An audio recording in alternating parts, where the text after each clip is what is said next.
창세기 50장. 요셉이 그의 아비의 얼굴에 엎드려 그 위에서 울며 그에게 입맞추더라. 요셉이 그의 신하 의사들에게 명하여 그의 아비에게 향재료를 넣게 하였더니 그 의사들이 이스라엘에게 향재료를 넣었는데 그를 위해 40일이 걸렸으니 향료를 넣는데 그날들이 그렇게 걸렸더라. 또 이집트인들이 그를 위하여 70일을 곡하였더라. 곡하는 날들이 지나자 요셉이 파라오의 집에 고하여 말하기를 내가 지금 당신들의 눈에 호의를 입었으면 내가 당신들에게 청하오니 파라오의 귀에 고하여 말하되 내 아버지께서 나로 맹세하게 하여 말하기를 보라 내가 죽거든 가나안 땅에 내가 파놓은 내 무덤에다 장사하라 하셨으므로 간구하오니 이제 나로 올라가서 내 아버지를 장사하게 하소서. 그리고 나서 내가 다시 오리이다 하라 하니 파라오가 말하기를 그가 내게 맹세케 했던 대로 올라가서 내 아비를 장사하라 하더라. 요셉이 자기 아비를 장사하러 올라가는데 그와 함께 파라오의 모든 신하들과 파라오 집의 장로들과 이집트 땅의 모든 장로들과 요셉의 온 집과 그의 형제들과 그의 아비의 집이 올라가더라. 다만 그들의 어린 것들과 그들의 양떼와 소떼만 고센 땅에 남겨두었더라. 병거들과 기병대가 그와 함께 올라가니 굉장히 큰 무리더라. 그들이 요단 건너편 아탓의 타작마당에 이르러 거기에서 몹시 비통하게 애곡하였으며 요셉이 그의 아비를 위하여 7일 동안을 곡하더라. 그 땅의 거민들인 카나안인들이 아탓 마당의 애곡을 보고 말하기를 이것은 이집트인들의 슬픈 애곡이라 하더라. 그 때문에 그곳의 이름을 에벨 미스라임이라 하였으니 그곳은 요단 건너편이더라. 야곱의 아들들이 야곱이 그들에게 명령한 대로 그에게 행하였으니 그의 아들들이 그를 카나안 땅으로 운반하여 마므레 앞 막펠라들의 굴에다 장사하였으니 이는 아브라함이 히딘 에프론에게서 들과 함께 사서 매장지로 삼은 것이더라.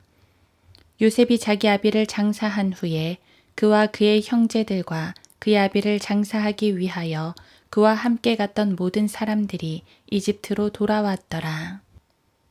요셉의 형들이 자신들의 아비가 죽었음을 보고 말하기를 요셉이 혹시 우리를 미워하여 우리가 그에게 행한 모든 악을 반드시 갚지 않겠느냐 하고 요셉에게 심부름꾼을 보내며 말하기를 당신의 아버지가 돌아가시기 전에 명령하여 말씀하시기를 너희는 요셉에게 이렇게 말할지니라 내 형들이 내게 악을 행하였으나 내가 이제 내게 청하노니 그들의 허물과 그들의 죄를 용서하라 하셨나니 이제 우리가 당신께 청하오니 당신 아버지의 하나님의 종들의 허물을 용서하소서 하니 그들이 요셉에게 말할 때 그가 울더라.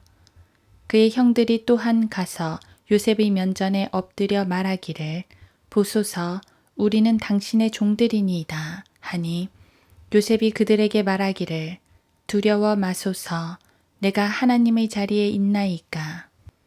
당신들은 나에 대하여 악을 계획했을지라도 하나님께서는 그것을 선으로 계획하셔서 오늘과 같이 많은 백성을 살도록 구원하시려 하셨으니 그러므로 이제 당신들은 두려워 마소서. 내가 당신들과 당신들의 어린 것들을 양육하리이다 하고 그가 그들을 위하며 그들에게 다정하게 말하더라. 요셉 곧 그와 그의 아비의 집이 이집트에 거하니 요셉이 110세를 살았더라. 요셉이 에프라임의 자손 3대를 보았으며 므낫세의 아들 마킬의 자손들도 요셉의 스라에서 양육되었더라. 요셉이 그의 형제들에게 말하기를 나는 죽으나 하나님께서 반드시 당신들을 찾아오시고 당신들을 이 땅에서 아브라함과 이삭과 야곱에게 맹세하신 그 땅으로 인도하시리라 하고 요셉이 이스라엘 자손들에게 맹세시켜 말하기를 하나님께서 반드시 너희를 찾아오시리니 너희는 여기서 내 뼈들을 옮겨가야 하리라 하였더라. 그리하여 요셉이 110세가 되어 죽으니 그들이 그에게 향재료를 넣고 그를 이집트에서 관에 넣었더라.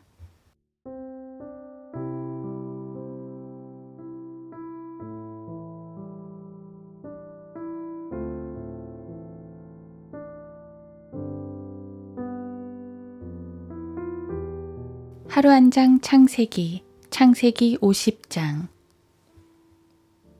요셉이 이스라엘 자손들에게 맹세시켜 말하기를 하나님께서 반드시 너희를 찾아오시리니 너희는 여기서 내 뼈들을 옮겨가야 하리라 하였더라. 창세기 50장 25절.